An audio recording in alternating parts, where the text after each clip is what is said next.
नमस्कार.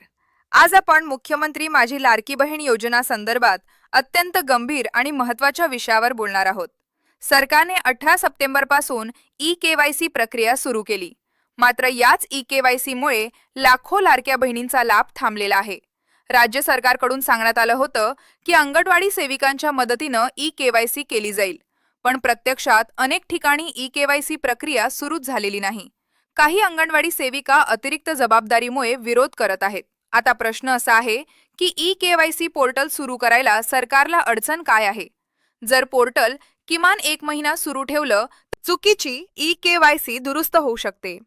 चुकीचा पर्याय निवडलेल्या महिलांना संधी मिळू शकते. अजून ई-केवायसी न झालेल्या महिलांना लाभ मिळू शकतो. यासाठी ई-केवायसी पोर्टल सुरू करा. सरकारने 181 हेल्पलाईन सुरू केली. पण वास्तव काय आहे? फोन लावला की नेहमी बिझी.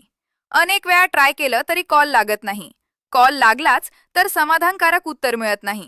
मग प्रश्न असा पडतो, फोनच लागत नसेल तर हेल्पलाईनचा उपयोग काय? अनेक लाडक्या बहिणींनी ई-सेवा केंद्रात इतर व्यक्तीकडून ई-केवायसी करून घेतली. त्यांना ई-केवायसी यशस्वी झाली असा मेसेजही आला. पण प्रत्यक्षात काय झालं? चुकीचा पर्याय निवडला गेला. माहिती चुकीची भरली गेली. बँकेत जाऊन विचारल्यावर तुमची केवायसी झाली आहे असं सांगितलं जातं. पण लाडकी बहीण योजनेची ई-केवायसी वेगळी आहे ही माहिती अनेक महिलांना नव्हती. याच कारणामुळे नोव्हेंबर, डिसेंबर आणि आता जानेवारीचा हप्ता पेंडिंग पडलेला आहे. फक्त किरकोळ चुका असल्यामुळे 45,000हून अधिक महिलांचा लाभ बंद आहे. हे खूप मोठं अन्यायकारक आहे.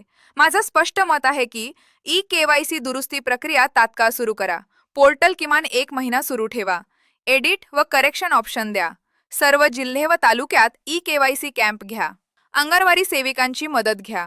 सरकारने आजपर्यंत अनेक सकारात्मक निर्णय घेतले आहेत.